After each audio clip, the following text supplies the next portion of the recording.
Imagine trading every ounce of trust you have for a dream, only to find it slipping away the night before your wedding. Meet Kioma, 28 years old, serene and striking, her beauty not the loud sort, but the kind that holds a room with quiet dignity. The way she moved spoke volumes. She knew both triumph and injustice, but wore her resilience as softly as the cream gown gently draped over her 7-month pregnant belly. That evening, Kioma's smile came easily, but it was never naive. When her eyes met yours, you felt seen, not just your face, but the spaces you hid inside. After years spent searching for a love worthy of her, Kioma thought she'd finally found home in EBUBE. He was every inch the man she'd been told to wait for, sharp, articulate, dressed to impress. His words were tailored to soothe her anxieties, especially now as she stared down motherhood's doorway. He knew how to make her laugh, and when the world turned daunting, he'd squeeze her hand, whispering, "You are my everything. Tomorrow we rewrite our story together." Tomorrow was their wedding, and the era of waiting had ended, or so it seemed. Their home was a living poem of joy and noise, cousins racing between rooms, aunties in swirling headscarves, turning the backyard into a culinary festival. Pots sizzling, shouts bouncing through hallways. Who put the baby wipes in the cooler? It was the kind of beautiful chaos that promised forever, with laughter and anticipation mingling in the air. But amidst all this, Kioma sat quietly at the edge of her childhood bed. Her belly, round and expectant, was as much a part of her as the anxious circles her hand traced across it. Her veil hung from the door, a sentinel for the future she thought was promised. Linda, her cousin, bold, brash, the kind of person who never waited for permission to enter, burst in, popping gum and settling beside Kioma without ceremony. "Are you just going to sit here until morning?" Linda grinned. "Doing nothing for your man. You're marrying the love of your life, and you can't even deliver his gift yourself?" Kioma's smile was tired, edged with uncertainty. "What kind of gift?" she asked.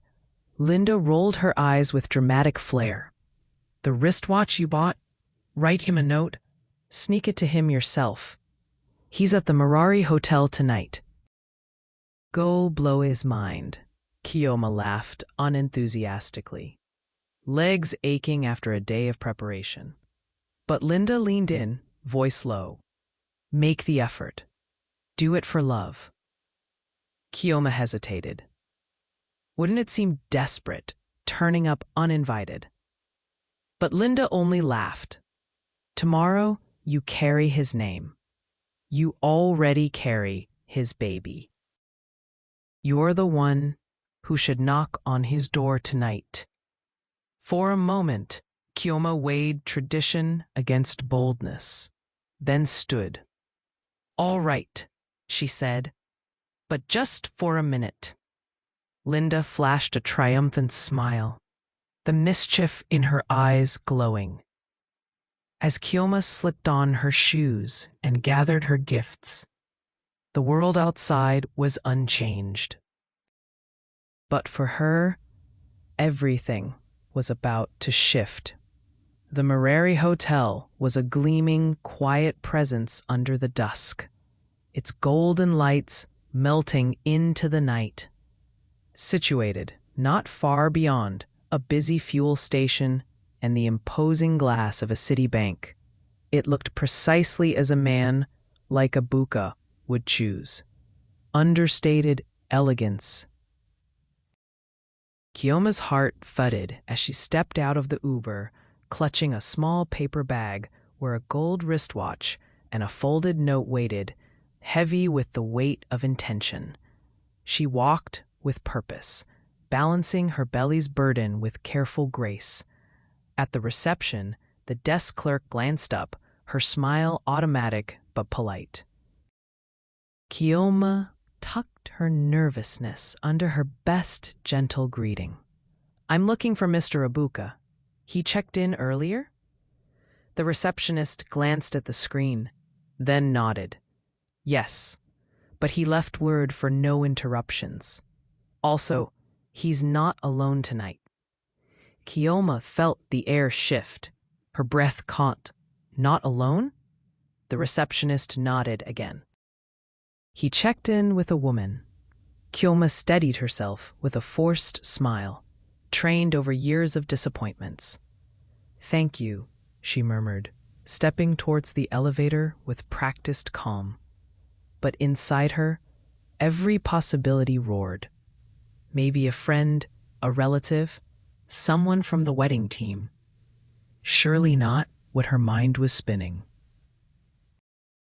The elevator's mirrored doors reflected her trembling hands and wide, unblinking eyes, a silent witness to the storm within. As she pressed the button for the 7th floor, she felt a sharp twist below her ribs. That primal intuition we so often ignore. The hallway above was cloaked in hush, the kind only hotels can conjure. Strange, clinical, cold. Her slippers made quiet, anxious taps on lush red carpet. She found room 708, 710, and then paused outside 712, where the voices spilled into the corridor. First muffled conversation, then laughter, then, heartbreakingly, the low groan of pleasure she never wanted to hear. A hand covered her mouth, suppressing a scream as she leaned closer, ears pressed near the doorframe. What she heard next dropped ice through her veins. Ibuka's voice, unmistakable, calm, almost amused, speaking too candidly. "Kiyoma is too sentimental, always talking about our future. I'm only marrying her because of the baby. If she wasn't pregnant, I'd be out." A woman giggled, teasing, "You're wicked." Ibuka's reply was chilling. "She thinks this is love. I'll control her after the wedding." There was the sound of a kiss, of bed sheets rustling, then muffled moans. Kiyoma's world narrowed to the pain of betrayal. Trembling lips, a flood of tears that refused to fall. With hands shaking, she fumbled for her phone. Quietly, she opened the voice recorder and pressed record, documenting every word, every noise, the proof she never thought she'd need. She didn't cry out, didn't collapse. She just listened, her need for truth outweighing her desire to shield herself. 6 minutes of recording passed before she retreated down the hall, ghost-like, gathering air as armor. Her hand found her belly once more, this time not with joy, but the fierce instinct to protect. In the Uber that carried her away, she was pale, blank, answering only with a nod when the driver asked if she was all right. Instead of returning home, Kiyoma made a quiet detour to a pharmacy, buying water, tissues, and a new memory card. The recording was transferred, another backup sent to her email. For 5 full minutes, she simply breathed, gathering scattered fragments of herself. She looked out into the night, her voice a whisper. I am not the fool you think I am. Tomorrow, you will see me. That night, sleep never came. Instead, Kioma lay beside her phone, playing the recording over, letting each word carve new clarity into her soul. The betrayal was complete. But instead of breaking, Kioma spoke softly to the life inside her. I'll protect you. I promise. No one will use you against me ever again. In that moment, anger and sorrow gave birth to something stronger. Resolve. The hours leading to dawn dissolved into urgent planning. By 5:12 a.m., Kioma sat up in bed, exhaustion traded for determined purpose. Outside, the compound buzzed to life. Women gathered to peel yams. Decorators arrived in dusty cars with bins of ribbons. Aunties squabbled over seating charts. And booming gospel music set the kitchen walls vibrating with anticipation. But inside, Kioma moved like the hush before a storm, a shadow among celebration. She slipped into the guest room, locking the door behind her. The phone was cold in her hand as she dialed the first of two decisive numbers. Uncle Aya answered, his voice slow and steady. Kioma, everything all right? She replied, her words clipped and urgent. No, sir. I need your help. Please, no questions. Just pull your investment out of Abuka's business immediately, before it's too late. He paused, catching the gravity, then assured her, I'll take care of it. Are you safe? Kioma nodded. I am now. With one swift call, a pillar supporting Abuka's future began to crumble. Her next call was to her lawyer, Barrister Fund Me. Cancel the marriage license, she said, voice unflinching. Withdraw it from the registry. I'll pay any fee. Just make sure it's invalid tomorrow. Her lawyer hesitated, hearing the undertone of crisis. This is about Abuka, isn't it? Are you sure? Kioma cut through doubt. I'm certain. Just do it. The lawyer promised to act before sunrise. Kioma closed her eyes, surrounded by the weight of her choices. No ring warmed her finger yet, and she vowed it never would. At 8 a.m., Linda appeared at her door, plates of jollof rice in hand, acting as if nothing were out of the ordinary. Morning, bride-to-be, she sang, her cheeriness forced and brittle. Kioma watched her cousin's eyes flicker, unable to meet hers for more than a second.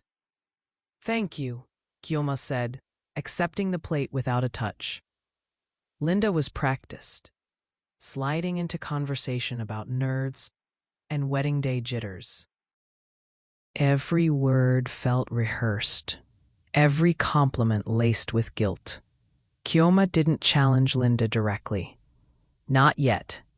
She moved instead to the mirror, peering through the reflection at the woman she'd become overnight. Hair, belly, face. Tomorrow you'll see who you tried to play, she whispered to herself. That afternoon, Abuka called.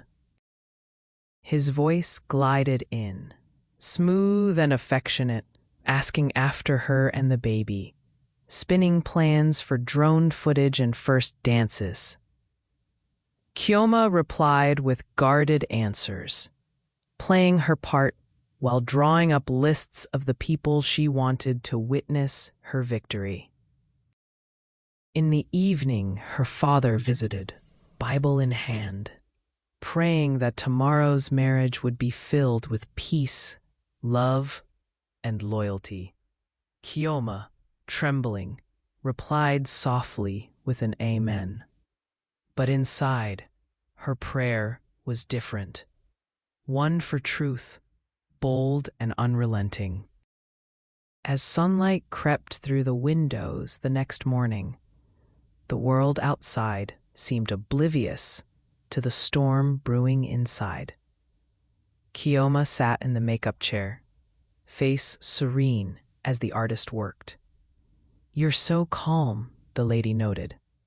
"Most brides shake with nerves." Kioma managed a gentle smile. "I'm ready."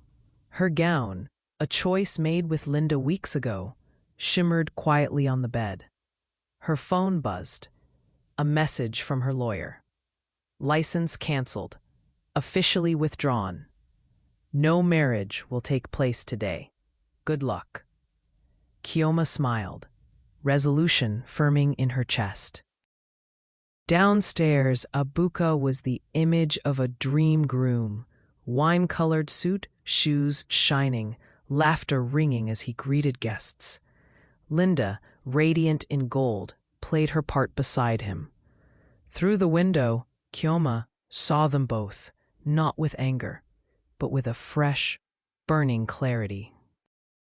Preparing for the moment, Kioma slid the memory card into a small Bluetooth device, hidden within her bouquet. The church hall, expansive and dressed in gold and cream, waited. Speakers loomed. Wireless mics promised delivery. She needed just 30 seconds, a single chance to carve truth into the day's tapestry. The convoy assembled, cars honking, cameras rolling. Everyone believed they were arriving to witness love. What they would see was something far more powerful.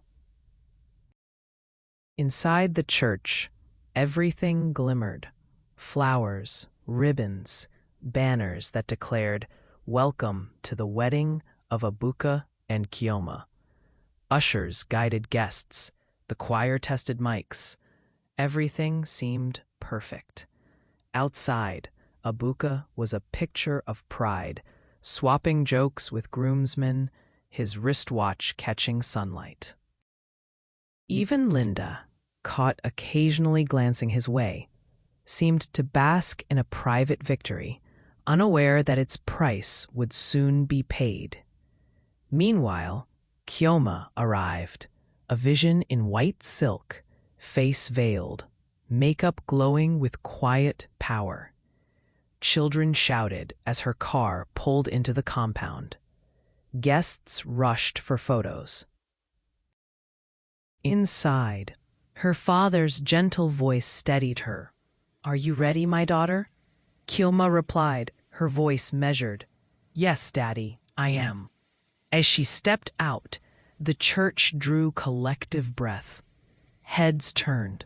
Awe rippled through the room. Kioma looked every bit the queen. With the organ's soft notes guiding her, she walked past Linda and Abuka, settling for neither apology nor distraction. All eyes were hers, but only one person mattered now, herself. The sanctuary was filled with anticipation, tense and electric. Kioma made her way down the aisle, each step deliberate, her gaze locked on Abuka. No smile, no wave, only focus. Abuka mistook her composure for nerves, but Kioma's heart was a drumbeat, her grip tense around the bouquet, mind swirling with the truth she carried. Pastor Ben began with warm words: love, unity, trust, blessing the union with prayer. Then he turned to Abuka for his vows. Abuka spoke grandly for the congregation, spinning tales of how Kioma had brought peace and a future, how he promised to love and protect her forever. Lessons bloom. A crowd clapped. Linda, from the front row, grinned and recorded the moment secretly on her phone. Loving the spectacle. Then came Kioma's turn. The sound system crackled, then over all played Ibuka's voice. Kioma is too emotional. I'm only marrying her because of the baby. If she wasn't pregnant, I'd be out. Laughter, a woman's giggle. More words about control, moaning, and betrayal. The church erupted into chaos. Shock, gasps, shouting, guests rising from their seats in disbelief. Ibuka lunged for the mic, face drained of color, desperate to shut it off. Pastor Ben held him back. Kioma stood her ground. Let it finish, she said clearly, voice steady. When the last damning word echoed, she explained, "This was last night, room 712. While I prayed for this day, my groom was with his real lover. The church was a storm, people recording, whispers bleeding into shouts. Ibuka stumbled over his defense, reaching for Kioma, who pulled away. Linda, pale and trembling, tried to slink from the row, but Kioma pointed at her. Meet my cousin, maid of honor, bridesmaid, and the woman he slept with the night before our wedding." A wave of anguish rolled through the room. Guests screamed. Someone fainted. Pastor Ben gripped his Bible, stunned. Kioma removed her veil, stood tall, and announced, "I came to marry a man I thought loved me. Instead, I'll leave with peace for myself and my child, alone but whole." She dropped her ring onto the ground, unbothered by tears or humiliation. Instead, she called for the choir. Sing, but not for a wedding. Sing for freedom. As Kioma left the altar, her dress became a banner of strength. Her walk, the anthem for every woman whose worth had been questioned. The choir's songs rose behind her, and the crowd, once there to celebrate love, now applauded her courage. Outside, the world seemed bigger, brighter, filled with fresh air and hope. Subscribe and hit like. Our powerful stories add years to your life. Join our Story Lovers Club and let us know in the comments, where are you listening from? The world outside the church seemed to pause for Kioma, the city's hush echoing the seismic shift within her. She had walked out, not as a broken fiancée, but as a woman reborn in the light of self-respect, a quality she'd once only read about in books too idealistic for her reality. The morning heat pressed into her skin as the compound bristled with whispers and pointed stares. Her family, torn between shame and admiration, circled her like a protective shield. Ibuka, after his public disgrace, staggered after her, pleading. "Kioma, it's the pregnancy. I was scared. Let's talk. Don't throw away everything for something so small." But the crowd's jeers drowned his voice. His friends had scattered, ashamed, unwilling to share in his humiliation. Linda's face was pale with shock and guilt, her eyes darting to escape the questions and accusations hurled her way by furious aunties. Through this chaos, Kioma moved deliberately. Every step was a declaration. She was not running away, but walking toward herself, toward a future built on truth, no matter how painful. Her father emerged from the church, racked by both faith and fury, unsure whether to console his daughter or confront her betrayers. He chose silence, placing a trembling hand on Kioma's shoulder as she made her way to the waiting car. Inside, her mother collapsed into tears that rolled from relief rather than grief. My daughter, they thought they could use you, but you saw through it all. God walks with you."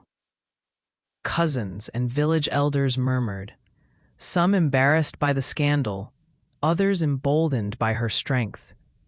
After all, in a world where women were expected to absorb betrayal quietly, Kioma had narrated a new script with her own voice. A drive home felt different. Kioma glanced out the window, uncertain whether her chest's ache was heartbreak or pride, or some mixture born from the crucible of the previous 24 hours. The sun blazed a pathway ahead, one she hadn't chosen, but would nevertheless follow with dignity. When they arrived, the compound gates parted for her, not as a bride, but as an icon. Inside, her family gathered. Her mother prepared hot tea and comfort food, knowing it would help restore the body, even if the soul felt bruised. Linda hovered in the doorway, wringing her hands, eyes pleading silently for forgiveness. Kioma looked at her, memory flashing of their shared childhood mischief, braiding hair, playing tag, plotting pranks against stricter elders. But those memories belonged to a time untainted by betrayal. Now, Kioma's forgiveness would be a mountain Linda would have to climb in her own time. As the afternoon wore on, phones beeped and buzzed. Messages streamed in. Some were condolences. Others, the more cynical, savored gossip at Kioma's expense. But a surprising number were offers of support from women who'd watched history unfold in real time and saw in Kioma what they wished for themselves. A warrior who refused to bow before deception. Kioma, for the first time since she discovered Abuka's lies, let herself weep. Not out of weakness, but from a private freedom so unfamiliar it frightened her. The pain would remain, she knew, but pain could be an engine too. In her tears, she remembered the promise she had made to her unborn child. I will never let anyone use you as a bargaining chip. You are mine, and you are loved. And as dusk crept into the sky, Kioma realized that this day, meant to celebrate a union, had instead created something stronger. A woman who had chosen the truth, even when it was the last thing she wanted to face. The story could not end simply with Kioma's refusal at the altar. Ripple effects pierced every part of her world. Her wider family gathered, some out of concern, others out of obligation, ready to dissect both the drama and the deep bruises the scandal would leave behind. In the living room of Kioma's childhood home, an impromptu council assembled, voices raised and then hushed by the gravity of what had occurred. Her grandmother, ever the matriarch, spoke first. Kioma, you have made yourself both proud and controversial in one day. The world will talk, but you must decide what matters most, your peace or their noise. The uncles debated amongst themselves, some blaming Linda outright, others wondering if Abuka's family would seek to salvage the engagement through traditional apologies or financial compensation. Linda could not remain mute. At last, she stood up, shaking. I never wanted to hurt Kioma. I thought Abuka loved her. He lied to me too. I was stupid. I was weak.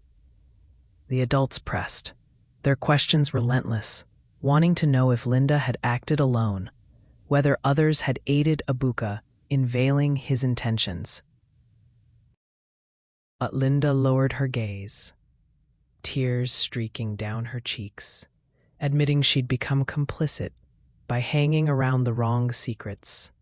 Kioma listened, not entirely with anger, but with a growing understanding. Betrayal often rose from lonely places, wounded self-esteem, desperation for attention. While she would not excuse Linda's actions, she also refused to define her cousin solely by this mistake. "We both fell for Ebuka's charm," Kioma said, voice low but clear. "Let's not let his lies make victims of us forever." Later, Ebuka's own family attempted to reach out, proposing private meetings to explain his moment of weakness.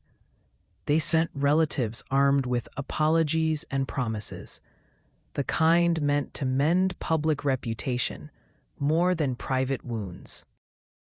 Kioma asked them a single question: would you want your daughter to marry a man who loved only for convenience?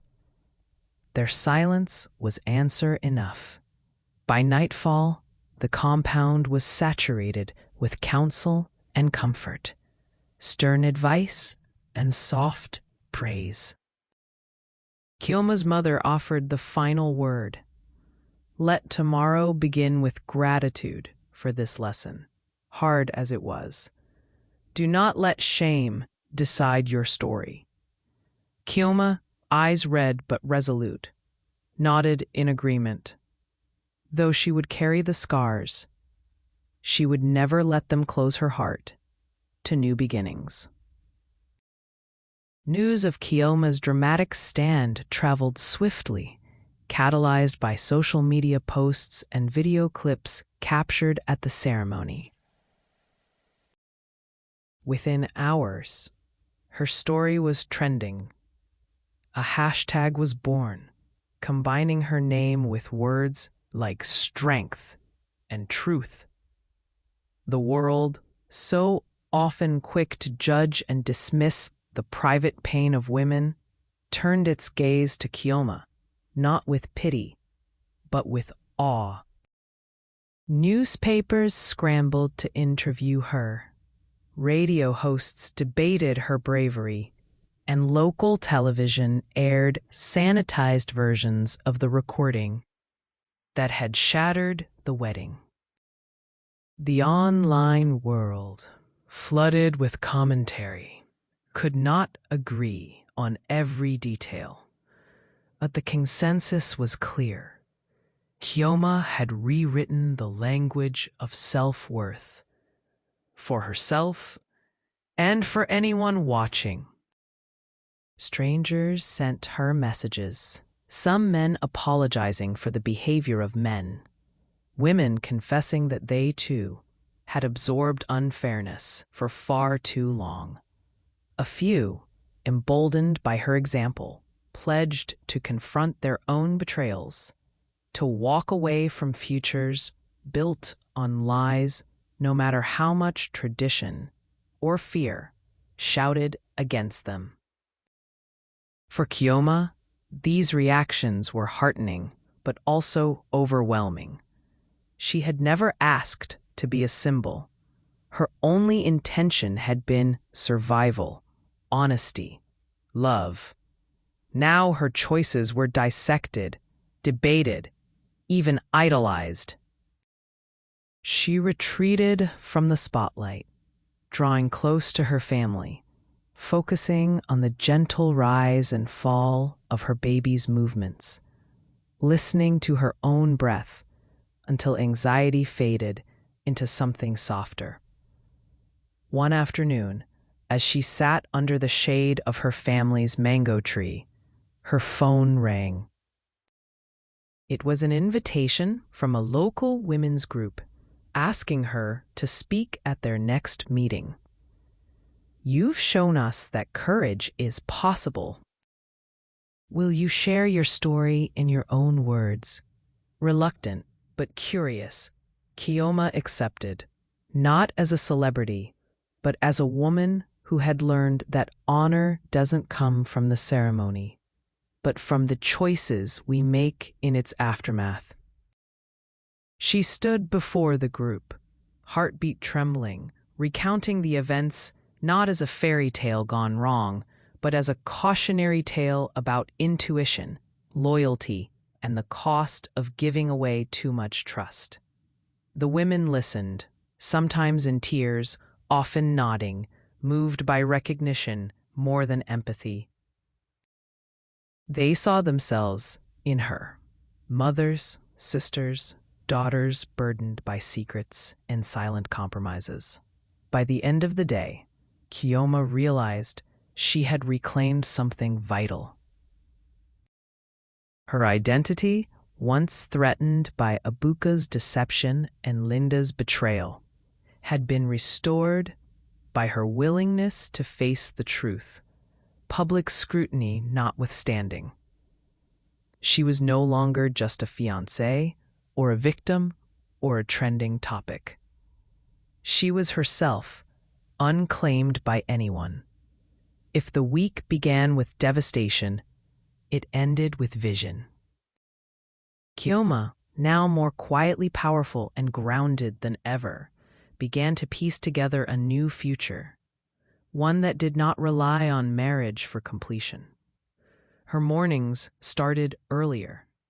She walked the compound with the sun, feeling stronger with every step. She was determined to raise her child in a home free from duplicity. She enrolled in birth prep classes, sought out community resources for single mothers, and formed steady friendships with women who understood both her pain and her strength. Her father, once anxious about her prospects, learned to trust her choices, believing that his daughter's happiness was worth more than any tradition that demanded her silence or compliance. Kiyoma also found moments for private indulgence. She purchased paints and began to sketch scenes from her mind's eye. Places she wished to visit, faces she hoped her child would see, words she wanted her story to say. In art, she rediscovered joy, tenderness, and possibility. Lessons bloom. Linda, for her part, gingerly reached across the rift between them. She offered to help with errands, sent thoughtful notes, and attended counseling, hoping not for instant absolution, but for genuine growth. Kiyoma, firm in her boundaries, accepted Linda's help but refused hollow apologies, holding out hope that time, not guilt, would be the healer. Meanwhile, the broader world continued to react. Journalists requested interviews. Sponsors reached out to back her initiatives for women's education and empowerment. Kiyoma was careful to accept only those invitations that promised real change, not shallow spectacle. In her quest to cultivate a better future, she realized that her power was rooted not in public approval, but in private conviction. As the months passed, Kiyoma's belly grew, and with it, her anticipation. She spent evenings telling stories to her child, stories of resilience, kindness, and truth. "You will not inherit my pain," she whispered, "but you will inherit my courage." There was sadness, yes, but joy was just as present. Perhaps for the first time in years, the joy felt undeniably hers. Kiyoma's story moved forward, day by day, decision by decision. Her heart, once riddled by betrayal and grief, began to mend itself, not through denial, but through active healing. She took up yoga, journaling, and surrounded herself with people who had earned the right to stay. Lessons bloom. Sunday dinners became occasions for storytelling and laughter, a gentle reminder that family, even scarred, could be a source of hope. She sought out therapy and support groups, places where stories like hers did not shock or scandalize, but connected people who knew survival intimately. Through these new friendships, Kioma learned not just to process her hurt, but also to celebrate her strength, the kind forged only by walking through fire. Linda's path to redemption was long and awkward, marked by apologies sometimes rejected, sometimes received. In time, Kioma agreed to let her join parenting classes and creative workshops, slowly rebuilding trust, not as social performance, but as an honest investment in shared futures. Ebuka remained a cautionary tale, his reputation considerably damaged, his attempts to reclaim public favor largely unsuccessful. Occasionally, he sent messages pleading for closure, offering everything from financial assistance to sentimental trinkets. Kioma, unwavering, refused each overture. Her strength lay not in revenge, but in the refusal to let betrayal dictate her future. Lessons bloom. Healthier, more confident, and focused on motherhood, Kioma's transformation was visible.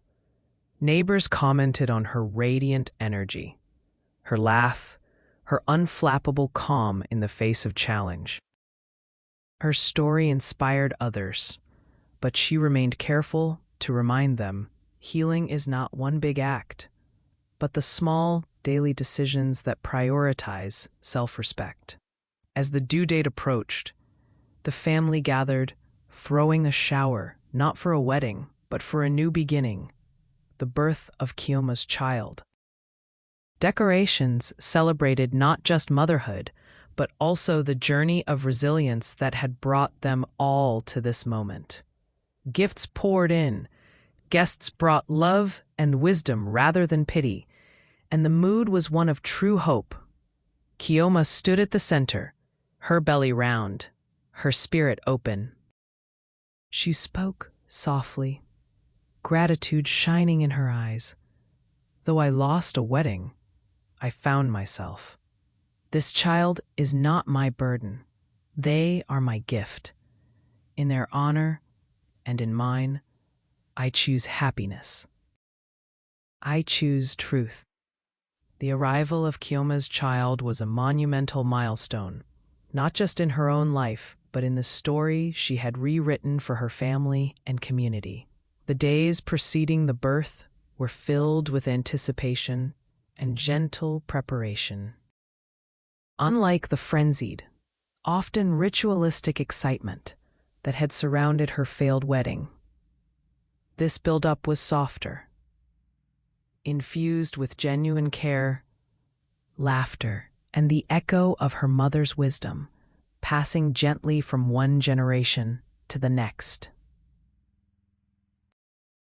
Kioma methodically prepared the nursery, her hands steady as she folded tiny onesies and stacked storybooks beside the crib.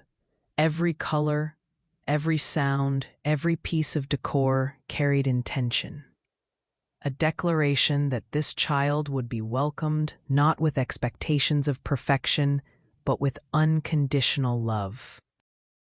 She spent hours talking to her belly, telling stories of resilience and hope, softly promising, "I'll be the mother you need.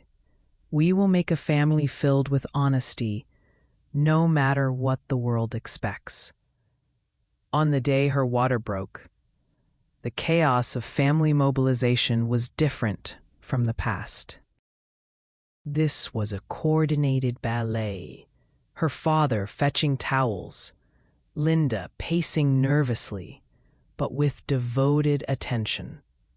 Her mother guiding breathing exercises between contractions. A neighbor drove them to the hospital, and Kioma, exhaustion tempered with excitement, found herself almost gleeful amid the discomfort, knowing that each moment drew her closer to fulfillment, not disappointment. The birth itself was intense, overwhelming in ways that erased every memory of past pain. When the baby finally arrived, a healthy, robust child with dark eyes and a fierce cry, Kioma felt her heart crack open with love she hadn't known was possible. She wept freely, clutching her newborn tightly, whispering thanks not only for their health, but for the courage that had carried her through every storm. And nurses cooed over the newborn. The doctor offered congratulations, and the family, having anxiously awaited the news, broke into silent tears of relief and joy. Linda, caught in the glow of her new cousin's life, promised quietly to stand by Kioma and her child in every way possible, hoping that this new bond would bring forgiveness and a chance to build something lasting. For Kioma, motherhood was more than a new identity. It was redemption, proof that she could build despite destruction, love despite betrayal. She held her baby close, promising once again, "Your existence is a gift. I will never let anyone or anything turn you into a weapon against me. Your life is yours, and I will protect it with all the strength I have." The newborn slept, nestled beside Kioma's heartbeat, a rhythm of hope echoing through the night. In this quiet miracle, Kioma recognized her transformation. She was no longer merely surviving, the result of someone else's lies. She was now living, loving, and leading by example. Traditions ran deep in Kioma's village. When news of the baby's birth spread, the community reacted with a mix of curiosity, admiration, and in some corners, quiet skepticism. While whispers had filled the weeks since the wedding's collapse, the safe arrival of Kioma's child galvanized a conversation long overdue about the expectations placed upon women, especially those who dared to defy convention. Older neighbors visited, bearing gifts of cloth and food, their words gentle but searching. "You have done a brave thing, girl. May God give you strength to raise this child," one elder said, her hand resting on Kioma's shoulder. Some aunties still harbored doubts, fretting about how Kioma would manage without a husband's support. But before, these doubts had been tinged with condemnation. Now they bore a note of respect, almost reluctant admiration for the clarity Kioma had delivered in her choices. Linda's role became crucial in soothing old wounds. She made a point of walking the markets with Kioma, helping to quiet rumors and defend her cousin's honor. Each day, their bond strengthened as they forged a new chapter based on accountability. Linda finally understood, through the slow process of rebuilding trust, that family was not guaranteed by blood, but by each daily act of loyalty and repair. Kioma performed her new duties with grace, showing up at parent meetings, participating in local initiatives for women and children, never shying from the scrutiny of eyes that had once watched for her mistakes. Now those eyes looked for signs of triumph, for wisdom, and for the hope that something different, something stronger, could rise out of heartbreak. Community leaders who had once questioned whether Kyoma's act had disrespected tradition began inviting her to meetings, seeking her input for new programs that supported single mothers, child welfare, and gender equality.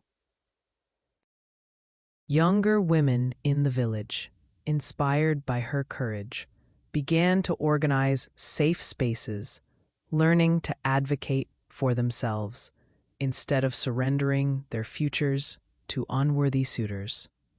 Even men, once skeptical of Kyoma's stance, found themselves reconsidering the cultural models of masculinity and responsibility.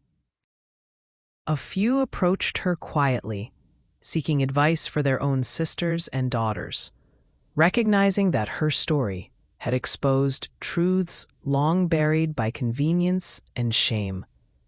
As the weeks passed, what began as gossip morphed into dialogue, a community-wide reckoning on honesty, forgiveness, and the true meaning of strength. Motherhood for Kyoma was not only a private joy, but also a springboard for activism.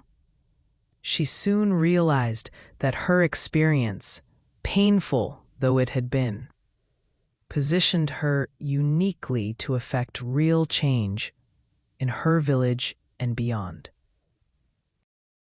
Rather than allow her story to be co-opted as mere rumor or warning, she began the work of transforming her ordeal into a source of empowerment for others.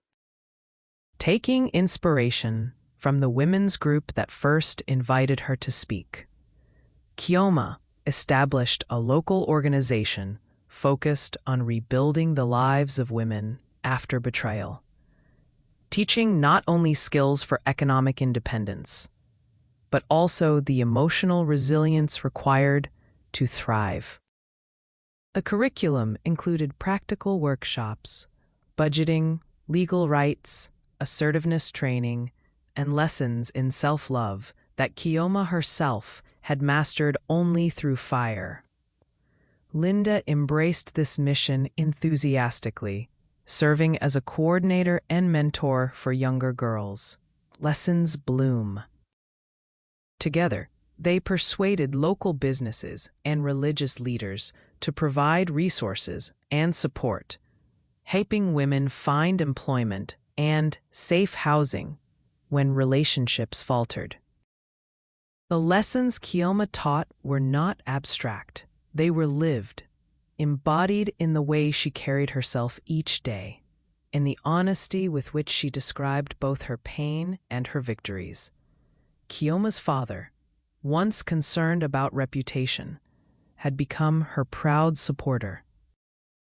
He introduced her at community events, called on friends to donate to her cause, and in private moments, confessed that her strength had taught him the deepest lesson of all. It is better for a man to stand beside his daughter in truth than to lose her in tradition. The organization grew rapidly. Letters of thanks poured in. Mothers reunited with children after years of division. Women learned to stake a claim on their destinies. Kyoma's story was cited in local government discussions about domestic abuse, relationship equity, and new policies to support single parents. One afternoon, as she watched several women laugh together after a job skills workshop, Kyoma felt another wave of resolve. The pain of the wedding, once threatening to define her life, was now the spark that ignited a legacy, one built on dignity and transformation. "Your story is your own," she told each woman she met, and with every step, you have the right to write the ending you deserve. The restoration of trust between Kioma and Linda was neither easy nor instant. It was a daily journey, sometimes uncomfortable, always honest.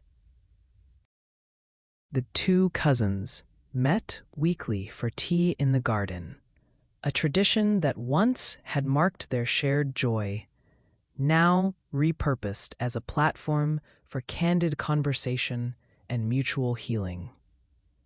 Linda struggled with guilt, often worrying that her mistake had irreparably damaged not just her relationship with Kioma, but their entire family's peace. She pursued therapy, sometimes bringing Kioma along, willing to dig deep into the roots of her choices, admitting that jealousy and insecurity had paved the way for betrayal. Over time, Kioma learned to forgive, not as a performance for their family or community, but as an act of liberation for herself. Forgiveness isn't acceptance, she explained. It's the release of pain so that it doesn't control you anymore. Their parents watched with cautious hope, relieved to see the healing process unfold in real time. Sunday dinners grew warmer, no longer tainted by old resentments, but occasionally punctuated by honest discussion about expectations, mistakes, and second chances. One family member, moved by their reconciliation, remarked, "You turn wounds into wisdom. Not everyone learns how to do this."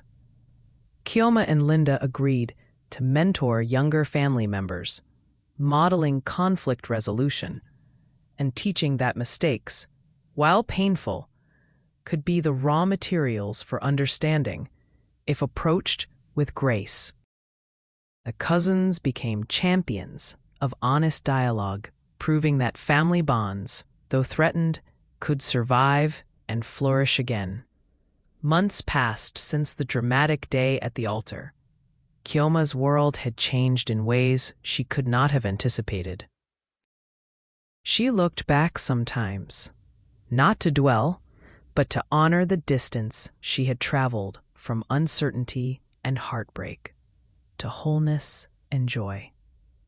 Her mornings, once filled with anxiety and doubt, now began with gratitude for her child's laughter, for the resilience she had built, for the community she helped transform. The echo of Ebuka's words, once painful, had lost their hold over her, replaced by the gentle wisdom she gleaned from daily life. Through speaking engagements, mentorship, and her rapidly growing organization, Kioma touched hundreds of lives. She became a symbol not just of triumph over betrayal, but of the transformative power inherent in making the hard choice to prioritize oneself. Her story was shared, retold, and referenced in classrooms and workshops dedicated to personal development and relationship health. Kioma remained humble, however, reminding everyone who listened that self-respect was not a trait born of perfection, but a daily decision, sometimes made in the midst of tears, sometimes in courageous silence. Each evening, she wrote in her journal, cataloging how choosing truth had altered every facet of her life. "I am not what others did to me," she penned. "I am what I refuse to accept and what I choose to become." As dusk settled, Kioma read stories to her child, grounding each tale in hope and possibility. In her voice was the unwavering promise, echoed since the night before her would-be wedding. You deserve honesty. You deserve love. And most of all, You deserve to watch me choose myself, again and again. Kiyoma's journey soon became more than a personal transformation. It grew into a blueprint that inspired a ripple effect across nearby communities and cities. Word of her courage reached farther than she ever dreamed, transforming her story from a local lesson into a regional movement.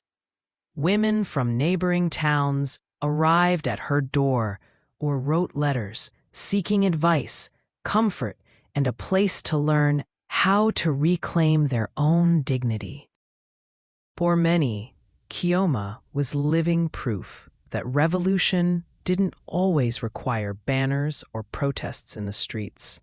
Sometimes it began in the quietest acts, the refusal to accept disrespect, the courage to walk away, and the determination to rebuild from pain. She welcomed all women. Some were newly divorced, some battered by old traditions, some yearning for permission to start over.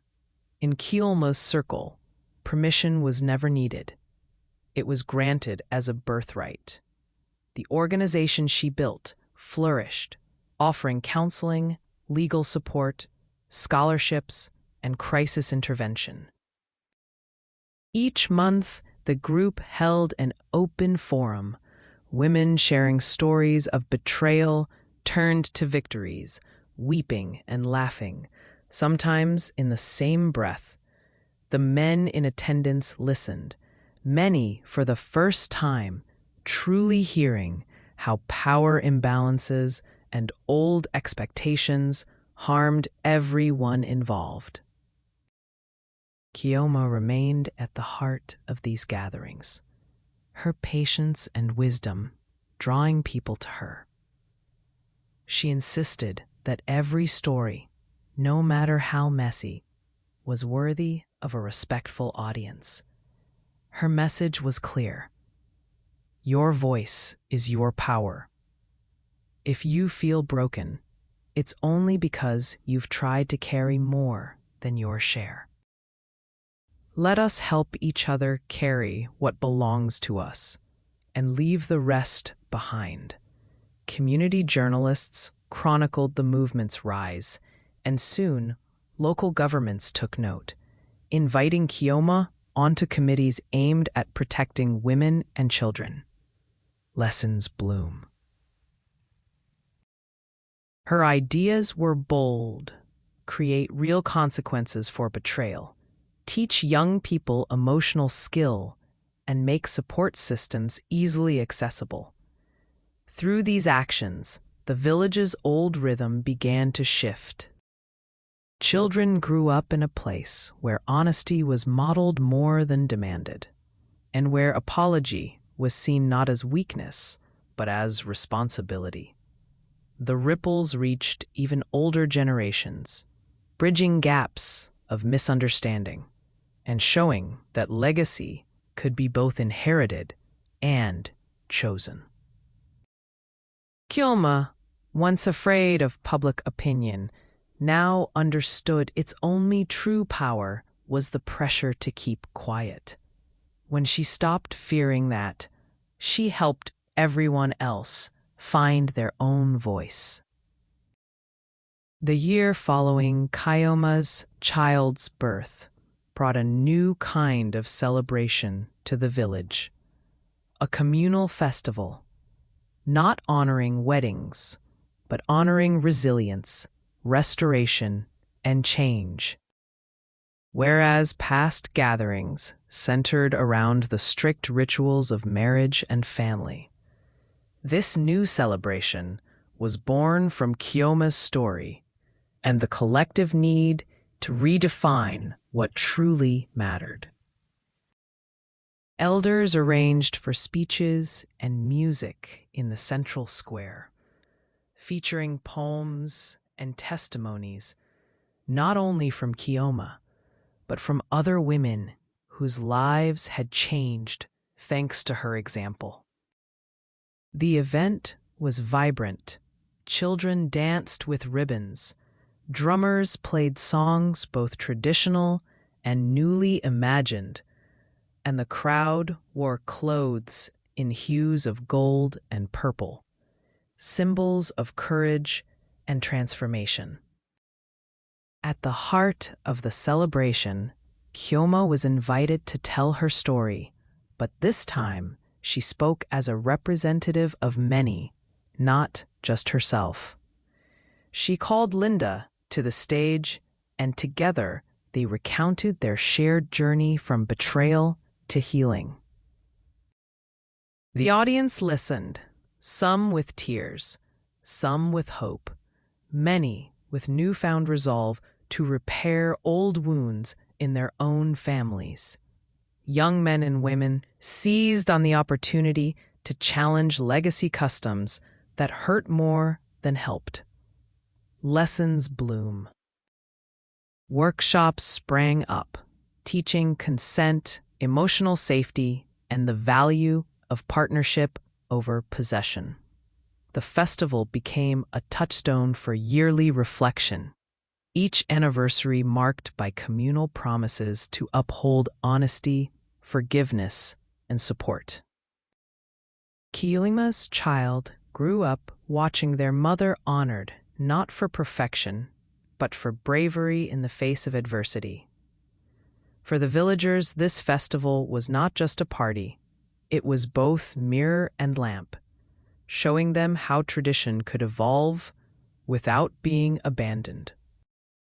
Kyoma took pride in the festival's new rituals, a moment of silence for those suffering in secret, communal meals focused on sharing, and a pledge from every attendee to contribute to someone else's healing.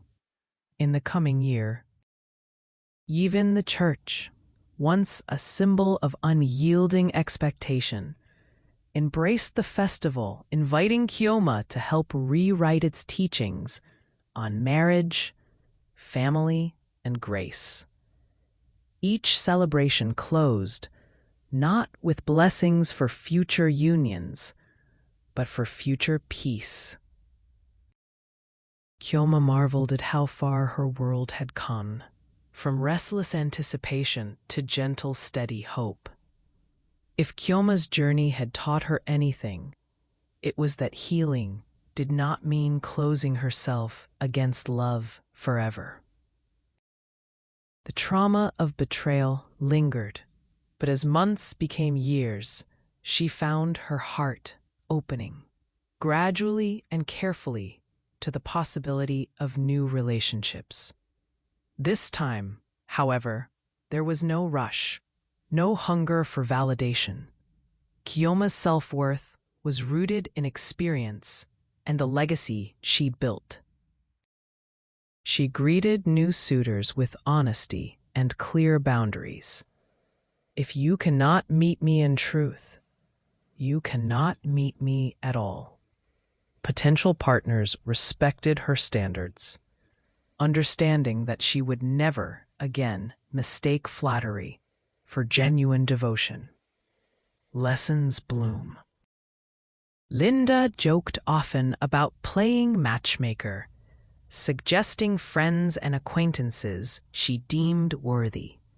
At first, Kyoma laughed, content in her singlehood. But over time, meaningful connections blossomed in tender conversations, shared community projects, and evenings spent with kind, emotionally intelligent men interested in both her heart and her mind. Kyoma introduced these friends slowly to her child, refusing to expose her family to anything less than care and respect. She modeled unapologetic independence, teaching her child, "We love people not because we need them, but because we choose their company." Every relationship was treated as an opportunity for growth, not as a desperate attempt to fill a void. Her new partner, when he finally arrived, was gentle, earnest, and patient, never pressing for more than Kioma was ready to give. He listened to her story, not as a fairy tale, but as a lived truth. He admired her strength, confessed his own mistakes, and joined her in both parenting and activism. They grew together, side by side, weaving a partnership founded on mutual respect. Kioma thrived. Her laughter was frequent, her confidence unshakable, her trust regained not from naivety, but from choice. In this chapter, she discovered love could be safe, expansive, and transformative when built upon honesty rather than obligation. The world had changed. So had Kioma. She had learned that the greatest second chance was not for romance itself, but for believing again in happiness without fear. Lessons bloom. Years passed, and Kioma became known not just as an activist, but as a wise counselor for the village at large. Her child, now a lively and thoughtful soul, began school surrounded by respect and love. The community having learned, through Kioma's example, to value every child, regardless of family structure or circumstance. Her story was now woven into the fabric of village life, its lessons embedded in songs, essays, and family traditions. Mothers cited Kioma when teaching their daughters about boundaries and forgiveness. Fathers, too, referenced her courage as they guided sons not to repeat mistakes of neglect or dishonesty. Kioma participated in panel discussions, led conflict resolution workshops, and contributed to legislative efforts on women's rights and family welfare. She wrote articles, mixing prose with poetry, reminding all who read that wisdom was born from wounds healed in the open, that shame only survived in darkness, and that choosing yourself was the greatest act of service to everyone you loved. She never pretended that healing made her untouchable. Old scars would ache from time to time, but she treated pain with compassion, refusing to let it harden her or make her suspicious of genuine affection. Lessons bloom. Instead, she used her experience to guide others through storms, helping young couples build relationships strengthened by honesty and hard truths rather than fantasy and performance. Her home, where she raised her child and celebrated with friends, became a sanctuary, a place where neighbors dropped by for advice, comfort, or simply warmth. Kioma led by listening, encouraging people to bring pain to the surface, and trusting that only there could it be truly transformed. When she looked at her grown child, she felt pride not just for overcoming betrayal, but for building a legacy of courage, community, and love.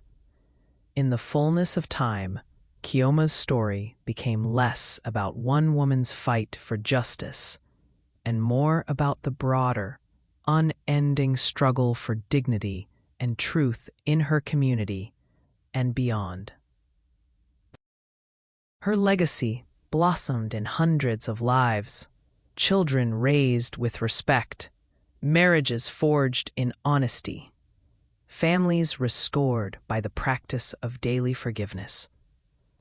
The organization she founded continued to evolve, adapting to meet the changing needs of women, men, and families. New leaders arose, each shaped by the wisdom Kioma had shared, each bringing new insights and experiences to expand the scope of healing and hope. Annual festivals, once centered on her, became celebrations of community achievement, collective healing, and generational strength.